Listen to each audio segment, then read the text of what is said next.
إلى أرواح جميع الشهداء والمجاهدين في سبيل الله، نهدي لهم جميعا ثواب الفاتحة مع الصلوات على محمد وآل محمد.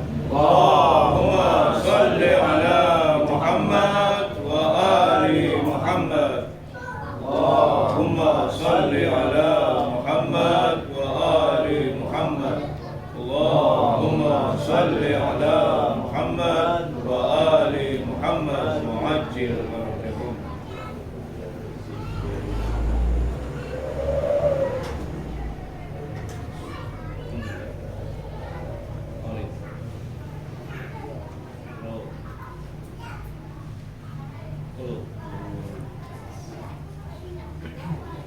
بسم الله الرحمن الرحيم.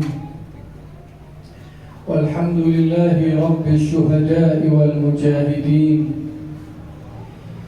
ثم الصلاة والسلام على سيدنا ومقتدانا حبيب قلوبنا وطبيب نفوسنا وشفيع ذنوبنا أبي القاسم محمد بن عبد الله.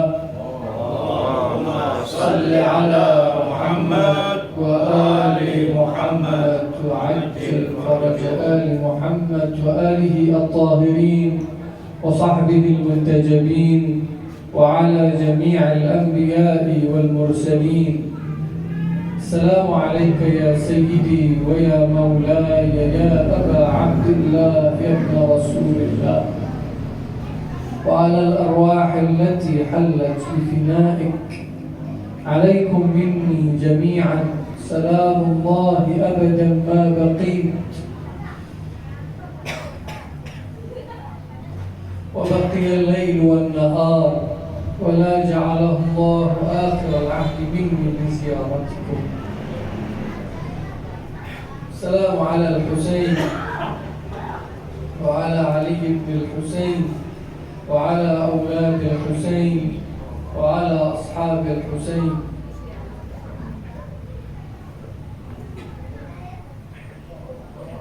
أيها الحفل الكريم، الإخوة والأخوات، السلام عليكم جميعا ورحمة الله وبركاته. Waalaikumsalam warahmatullahi wabarakatuh. Segala puji untuk Allah, tiada Tuhan kecuali Dia, segala sesuatu bersumber darinya, terjadi dan bergerak atas izin dan kehendaknya, dan semuanya akan kembali kepadanya. Tsumma inna lillahi wa inna ilaihi raji'un. Salah satu dokumentasi yang diabadikan oleh Abu Abdullah Al-Husain yang diberikan kepada saudaranya Muhammad ibn Al-Hanafiyah supaya menjadi sebuah pelajaran dan hikmah abadi sepanjang masa bagi mereka yang ingin mengetahui siapa dan apa yang diperjuangkan Al-Husain dan yang ingin meniti jalan Abu Abdullah Al-Husain. Salah satunya beliau enggan untuk sekedar berbicara, tetapi beliau tulis visi dan misi itu dan kemudian dititipkan dan diamanatkan kepada saudara beliau Muhammad ibn Al-Hanafiyah. Di antaranya beliau berkata, "Inni lam akhruj ashiran wala batira." Sesungguhnya aku Abu Abdullah Al-Husain tidak keluar dalam rangka mencari duniawi dan materi atau mencari perpecahan di tengah-tengah umat ini, wala mufsidan wala zaliman, dan tidak juga untuk perusakan dan tidak dalam keadaan zalim. Wa innama kharajtu li talabil islah fi ummati jaddi.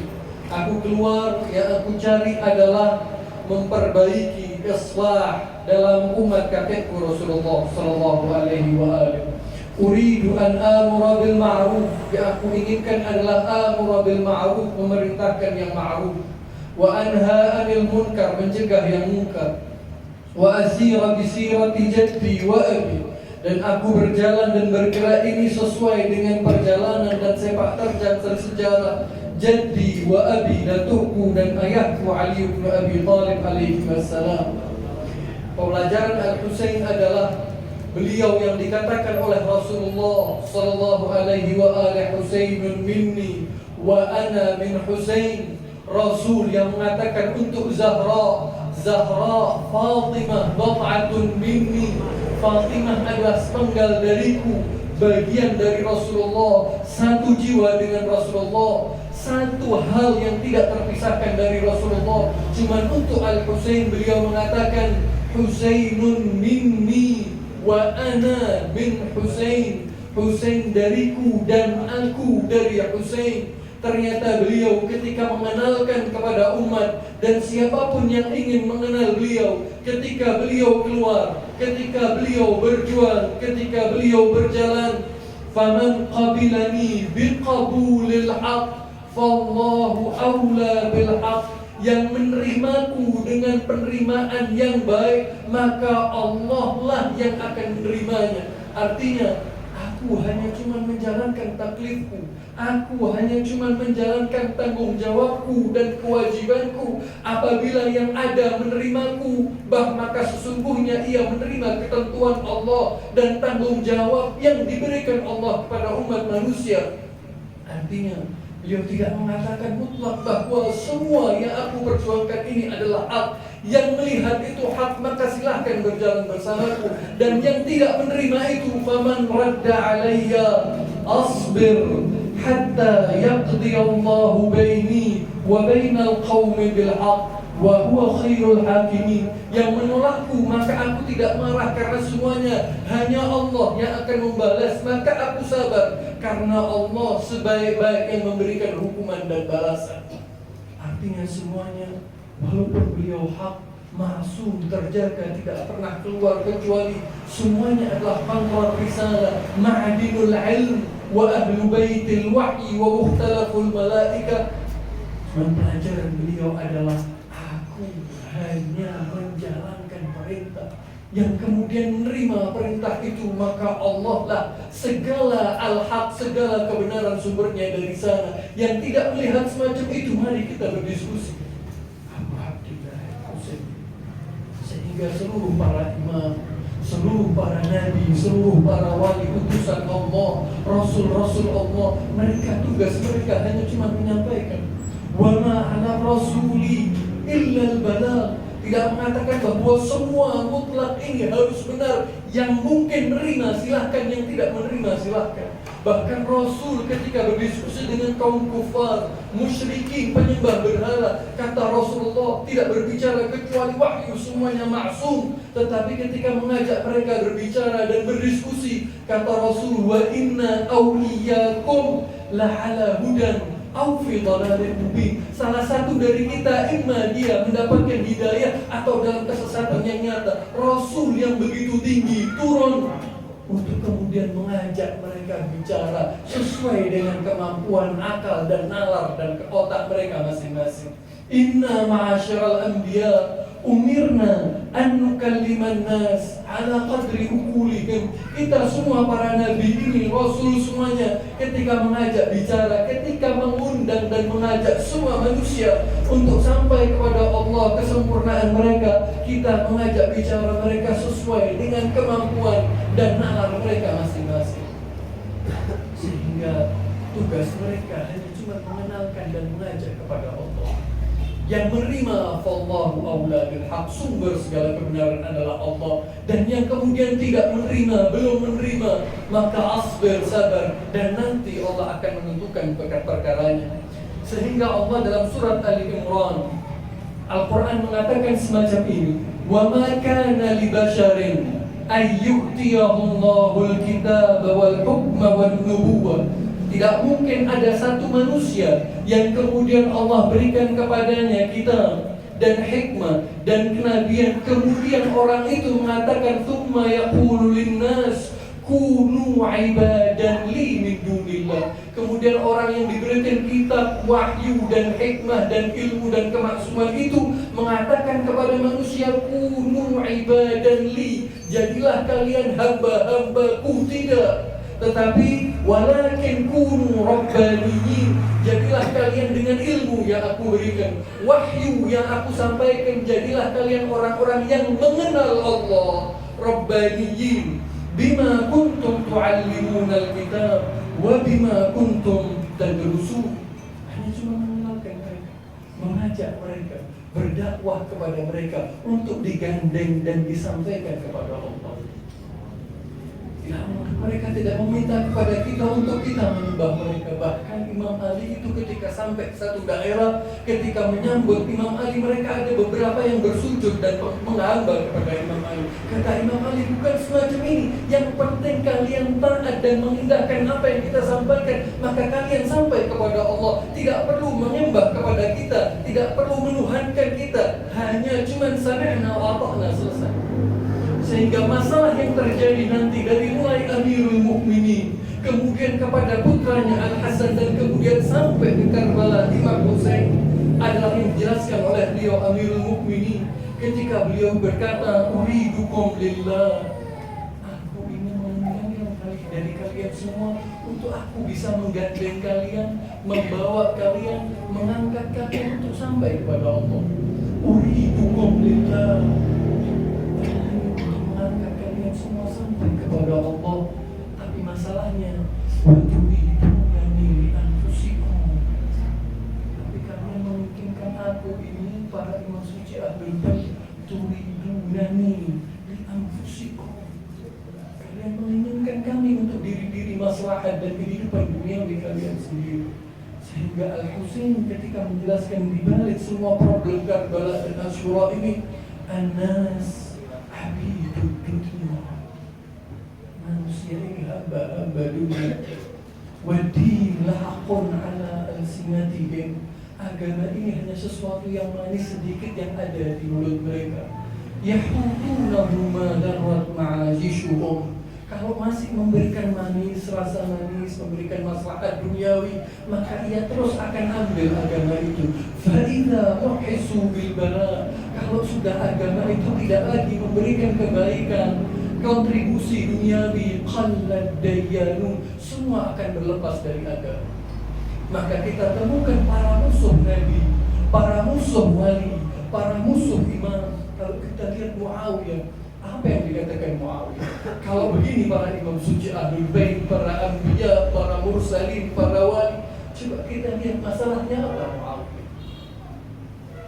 Yang para imam suci Ahlul Bait hanya ingin kita sampai kepada Allah, menyampaikan, kita tidak pernah menginginkan sesuatu bayaran atau upah atau ganjaran, walaupun rasa syukur dan terima kasih. La nuridu minkum jazaan wala syukur, bahkan rasa terima kasih, ucapan terima kasih tidak pernah menginginkan. Yang mereka inginkan dari awal sampai akhir dan dalam semua yang mereka hadapi adalah bagaimana menyampaikan semua ini kepada Allah.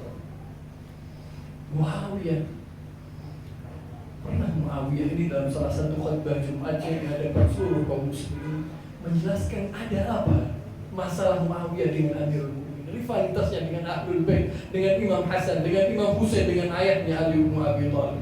Salah satunya kata Muawiyah dalam salah satu khutbah Jumatnya, inni wallahi, bersumpah Muawiyah, sesungguhnya aku demi Allah, ma qataltukum litusallu, semua peperangan ini, Siffin, ribuan, semua berguguran, semua ini, la qataltukum litusallu, bukan aku memerangi kalian, menghadapi kalian, mengangkat senjata, bukan untuk kalian salat, wala litasumu, bukan untuk kalian berpuasa, wala litahujju, bukan juga untuk haji, wala lituzakku, dan bukan untuk berzakat. Semua ini tidak ada urusannya, tidak dengan salat, tidak dengan haji, tidak dengan puasa, tidak dengan ibadah, tidak dengan Islam.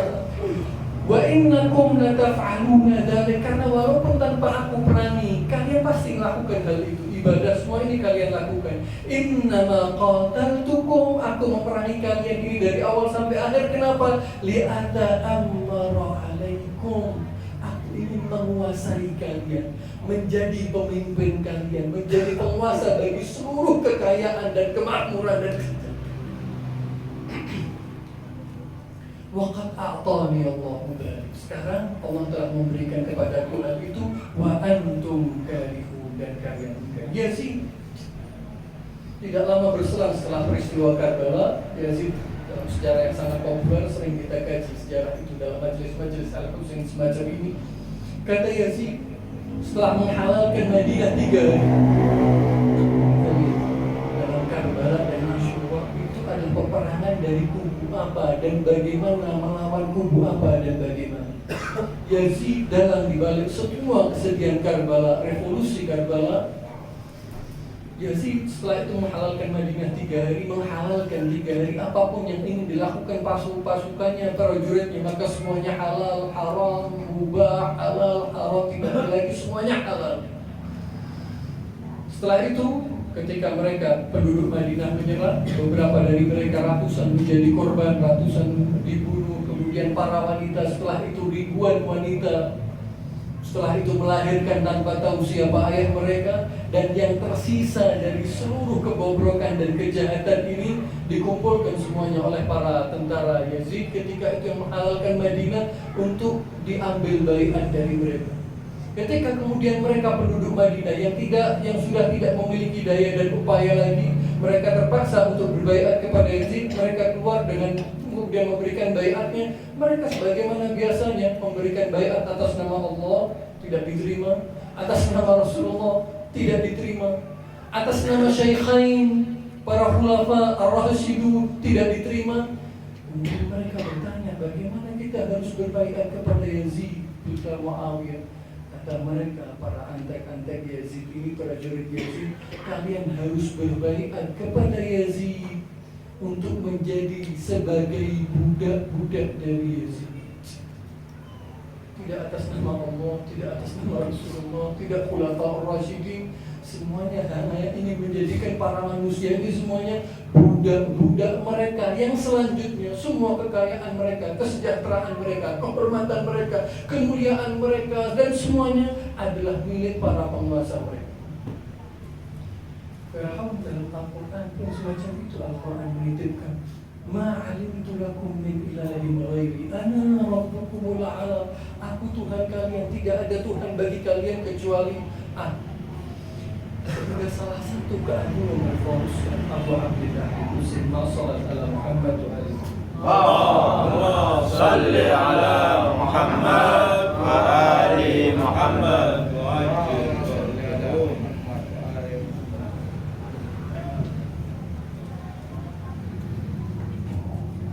Salah satu keagungan revolusi Abu Abdillah Al-Husain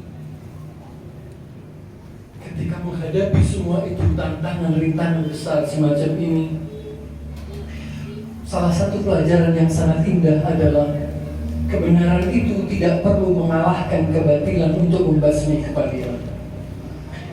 Kebenaran itu, al-haq, tidak perlu mengalahkan kebatilan untuk kemudian membasmi dan menghilangkan kebatilan itu. Karena kekuatan apa yang bisa mereka miliki sehingga mengalahkan semua penguasa dan kekuasaan dengan seluruh kekuatan materi yang mereka miliki? Salah satu pelajaran terindah Abu Abdillah Al-Husain adalah bagaimana al-haq mampu mengalahkan kebatilan tanpa mengalahkan kebatilan itu. Karena kalau kita kaji, mustahil 70-an orang bisa mengalahkan 30.000 pasukan lengkap dengan senjata mereka. Bagaimana mungkin darah bisa mengalahkan pedang? Bagaimana mungkin tangisan bisa mengalahkan seluruh senjata yang ada ketika itu? Sehingga Al-Quran ketika mengenalkan kepada kita dan mengajarkan kepada kita bagaimana kebatilan itu bisa hilang dan kalah, Al-Quran cukup gamblang dan singkat mengatakan semacam ini, Qul ja'al haq wa zahaqal batil. Begitu al-haq itu tampak, begitu al-haq itu muncul dengan seluruh pengorbanan darah dan air mata mereka, maka disitulah kebatilan itu kalah. Tidak perlu disampaikan, tidak perlu dijelaskan, bahkan cukup al-haq itu tampil dengan bahasa darah, dengan bahasa air mata, dengan bahasa pengorbanan, dengan bahasa penghikmatan, dengan bahasa perjuangan, seperti yang disampaikan Abu Abdillah Al-Husain di hari Ashura di padang Karbala di tahun 61 Hijriah. Maka kebatilan dimanapun dan siapapun dan sekuat apapun, ja'al haq wa zahaqal batil, di mana al-haq itu tampak seperti Al-Husain pengorbanannya, maka disitulah kebatilan itu akan hilang dan habis. Sehingga kalau kita kaji semua yang sampai di Karbala, semua yang mampu berkorban dengan puncak dan level tertinggi pengorbanan mereka, tidak ada yang ditutupi, tidak ada yang disimpan, tidak ada yang dinantikan, tidak ada yang dipending, tidak. Semua yang mereka miliki, dari yang termahal sampai termurah, yang mungkin mereka bawa ke Karbala, yang mungkin mereka bawa ke Asyura, mereka ambil dan gandeng dan korbankan di hadapan Abu Abdillah Al-Husain. Satu contoh di zaman kita mungkin, di zaman kita ini, ketika Samahatus Sayyid Hasan Nasrullah, salah satu yang mengatakan di hadapan seluruh penguasa, kata beliau, a'idukum bin nasri daiman, a'idukum bin nasri mujaddadan. Siapapun lawannya, siapapun penguasanya, betapapun kuatnya mereka, pasti aku akan menjanjikan kepada kalian, dan siapapun yang mendengar suaraku, aku akan selalu menjanjikan kepada kalian kemenangan. Kenapa ya Sayyid? Kata beliau, karena seluruh pasukan ini yang meneriakkan labbaika ya Husain di zaman ini, para prajurit dan pasukan Hizbullah, sifat mereka itu adalah haula, seperti imam mereka, haula junudullah al-majhuluna fil ard al-ma'rufuna fis sama. Mereka ini adalah tentara-tentara Allah yang menyahuti labbaika ya Husain kepada imam mereka, tetapi al-ma'ruf al-majhuluna fil ard, di bumi ini majhul, tidak ada orang yang tahu, tidak ada orang yang kenal, tidak ada orang yang mengangkat topi untuk mereka, tapi al-ma'rufuna fis sama, mereka adalah orang-orang yang terkenal dan yang paling diingat dan yang paling terkenal di langit. La yudafi'una an anfusihim, mereka tidak membela diri mereka, li'annahum majhulun, wala, karena mereka orang-orang yang sama sekali tidak dikenal nama mereka. Umat ini tidak tahu, bahkan rakyat Lebanon, bahkan kadang sesama prajurit Hizbullah mereka tidak tahu, karena wala yarawna li anfusihim wujudan, karena mereka semua ini tidak melihat bahwa diri mereka ini ada, kecuali kharija ma'rakatil jihad wal ata wal tadhiyah, kecuali mereka baru menganggap diri mereka ada dan punya kontribusi di mana? Di medan jihad, medan laga, kontribusi, sumbangsi, khidmat dan pengorbanan.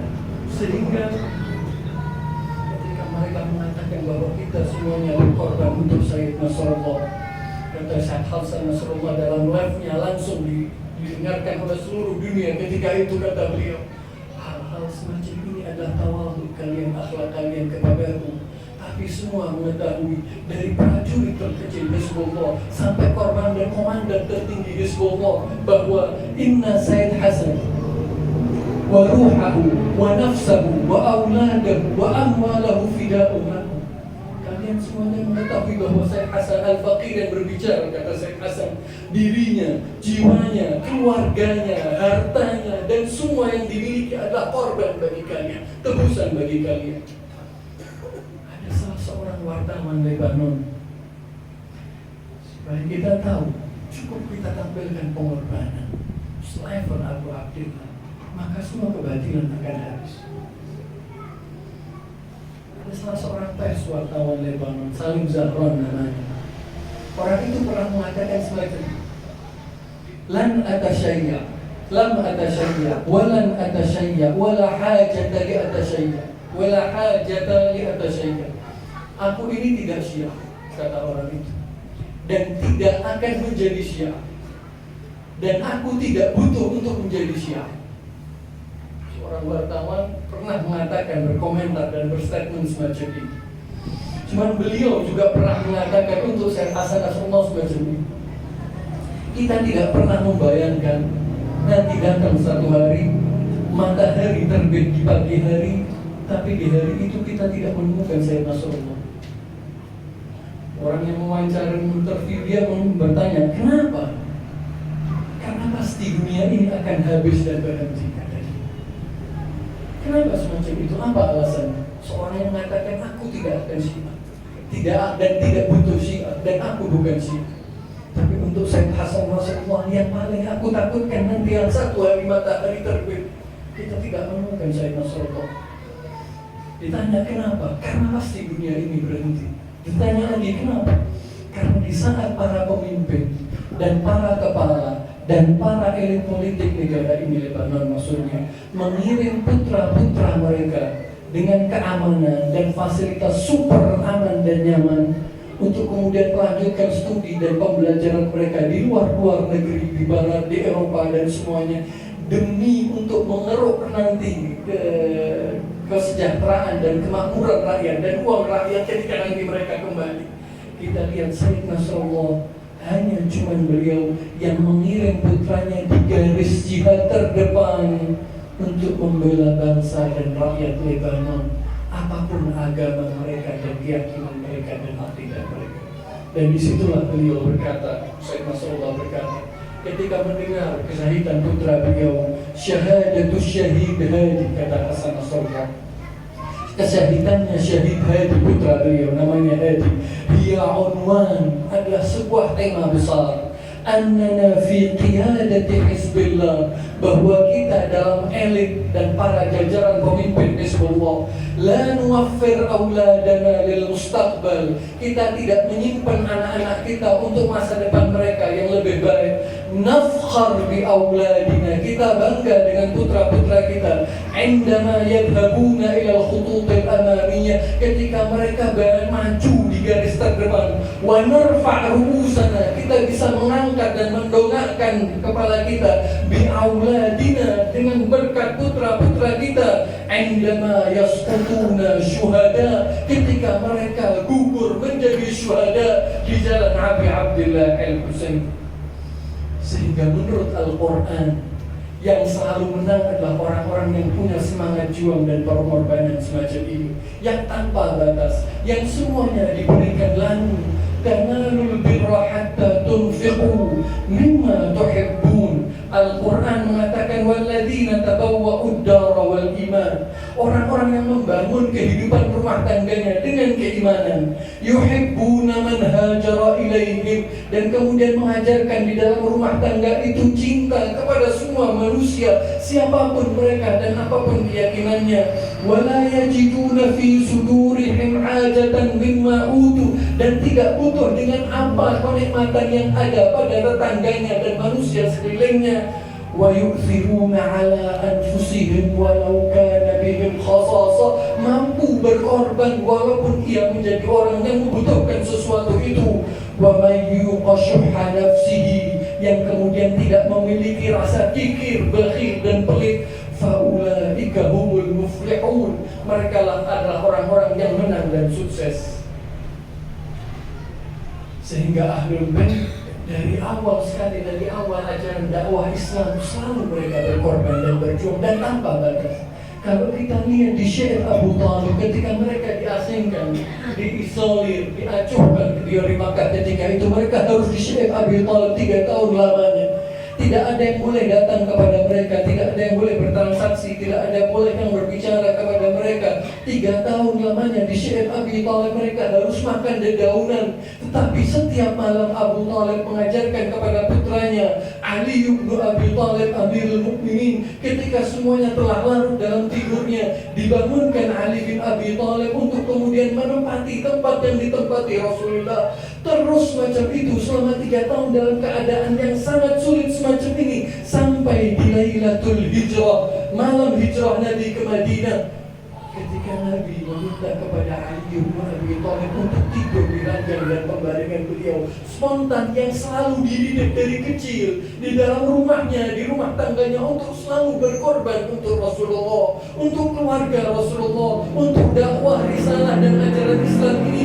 Spontan ketika diminta untuk berkorban, Ali bin Abi Thalib hanya cuma mengatakan, awataslamu ya Rasulullah, apakah engkau selamat ketika aku melaksanakan untuk berbaring di pembaringanmu? Sampai terus macam itu ajaran Ahlul Bait, turun temurun dari kakek ke ayah, ke putra, ke putri, sampai ke cucu, sampai di Karbala. Bukankah di Karbala itu ketika hari Asyura mereka saling kelahi dan berebut siapa yang duluan pertama maju ke medan laga? Para Ahlul Bait mengatakan kita harus pertama, para sahabat mengatakan kita harus pertama. Al-Husain mengatakan kalian semua jangan biar aku, karena musuh tidak mencari kecuali aku. Mereka berebut, berkelahi untuk berkorban, untuk memberikan nyawanya, untuk memberikan dirinya, untuk memberikan darahnya, dan apapun yang mungkin mereka bisa berikan untuk Abu Abdullah Al-Husain. Dan Al-Husain pun mengatakan, bukan untuk diriku. In kana hadha ad-din la yastaqim illa biqatli faya suyufu hudini. Kalau agama ini tidak tegak kecuali dengan aku terbunuh, wahai para pedang, ambil diriku. Al-Abbas, apa yang kita bayangkan kepada Al-Abbas? Semua Al-Abbas berangkat ke Karbala untuk menebus, untuk berkorban, berjuang untuk Abu Abdillah Al-Husain. Al-Abbas ini dititipi oleh Ummul Banin, ibunya, selalu dari sejak kecil. Jangan ada dalam kehidupanmu sebuah niat, sebuah tujuan, sebuah obsesi, sebuah cita-cita kecuali berkorban untuk Al-Husain, mendahulukan Al-Husain, memprioritaskan Al-Husain. Jangan makan kecuali mereka dulu, jangan melakukan sesuatu kecuali mereka dulu selesai. Sampai ketika pergi ke Karbala dititipi oleh ibunya, biarkan 3 adikmu yang ada di bawahmu, 3 adik-adikmu ini, biarkan mereka berkhidmat dan memberikan nyawanya untuk Al-Husain.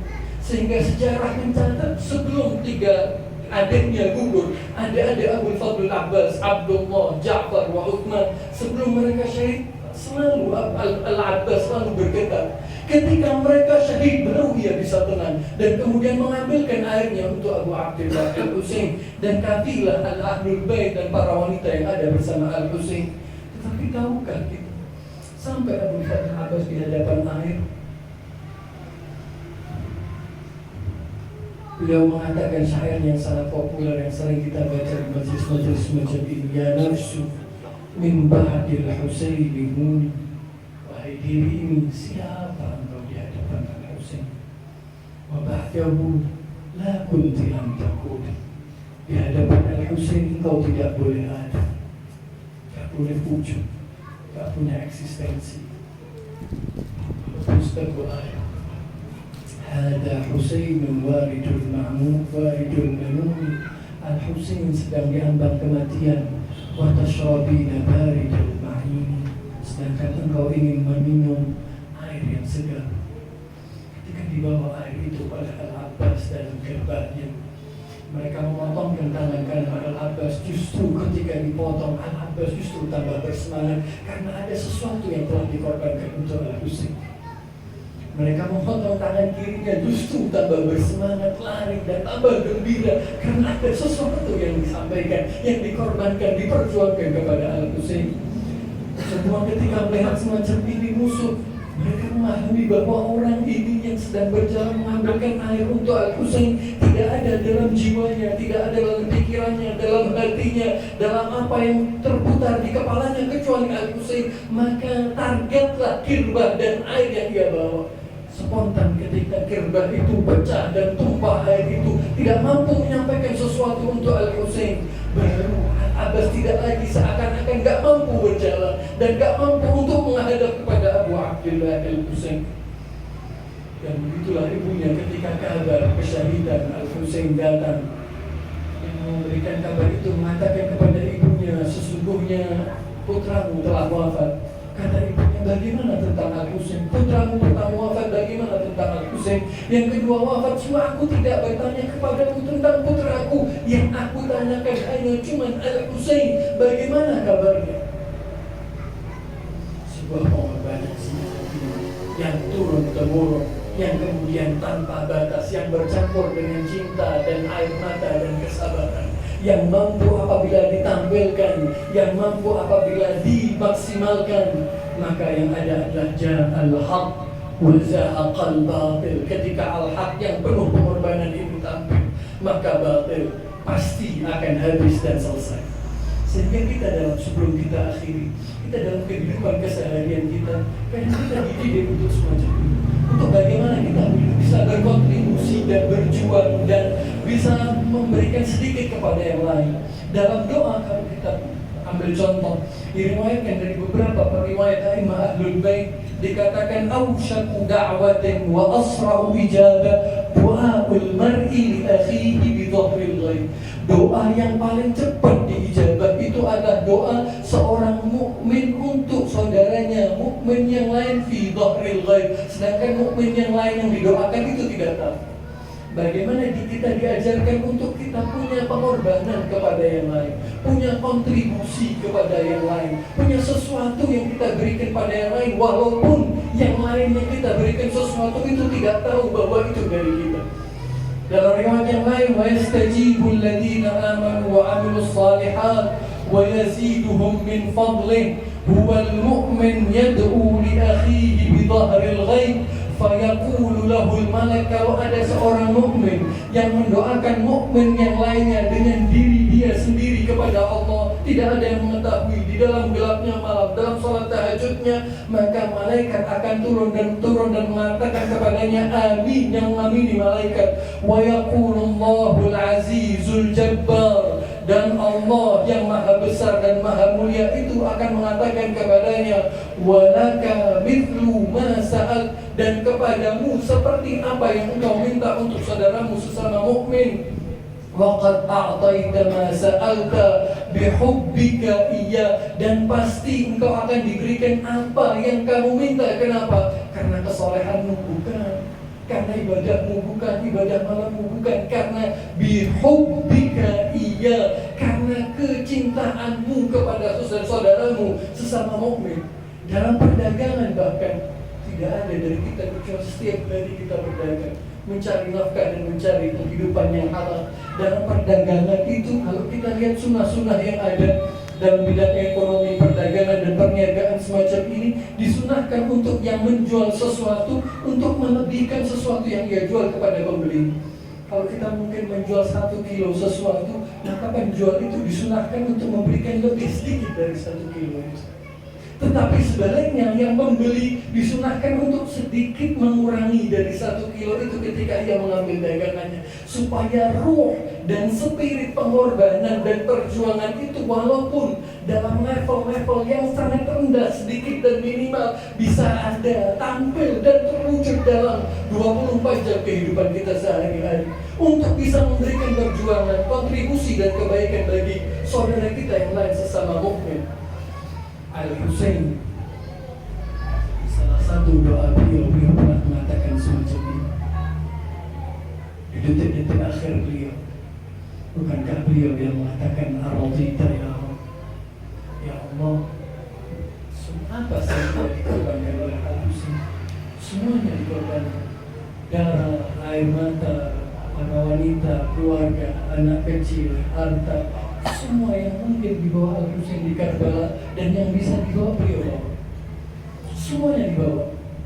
Tidak ada terkecuali, tidak ada yang disimpan, tidak ada yang kemudian tidak diberikan, semuanya diberikan. Tetapi ketika telah memberikan semua itu, ini pengorbanan, ini jalannya Abu Abdullah Al-Husain, ini laskar dan cinta kepada Al-Husain. Beliau masih bertanya, ar-radita ya Rabb, apakah engkau sudah rela ya Allah? Apakah engkau sudah merelakan dan meridai diriku? Sampai beliau melanjutkan kembali, khud hatta tarda, ambil ya Allah sampai engkau rela.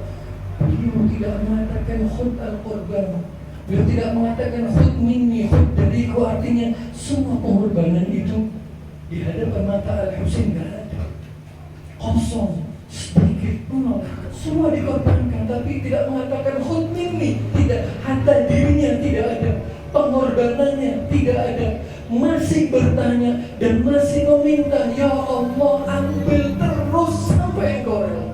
Bahkan dunia seisinya ini di hadapan Al-Husain. Di salah satu wasiat juga beliau kepada Ahlul Bait yang mendengar beliau, kata beliau, amma ba'd, setelah memuji Allah, amma ba'd fa ka'anna dunya lam takun, dunia dengan segala isinya ini lam takun, tidak pernah berwujud, tidak pernah ada rasanya lagi diriku. Wa ka'annal akhirata lam tazal, yang ada dari awal sampai akhir adalah akhirat, rindu dan cinta akhirat. Wassalam, kata Al-Husain, cukup. Bukankah al-muttaqin itu sifat yang disifati oleh Ali bin Abi Thalib, ayat beliau, hum wal jannah kaman qad ra'aha wa hum fiha mun'amun wa hum wan nar kaman qad ra'aha wa hum fiha mu'adzabun.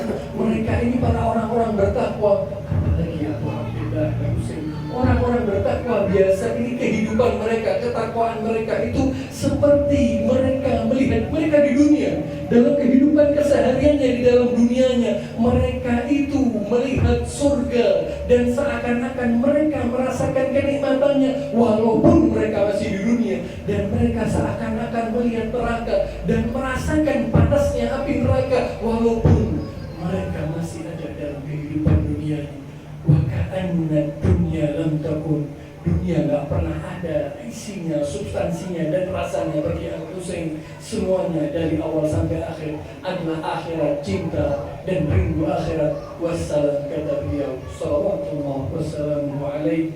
Assalamu alayka ya sayyidi wa ya maulai ya Aba Abdillah ya ibn Rasulullah, وعلى الأرواح التي حلت بفنائك، عليكم مني جميعا سلام الله أبدا ما بقيت وبقي الليل والنهار، ولا جعله الله آخر العهد مني لزيارته.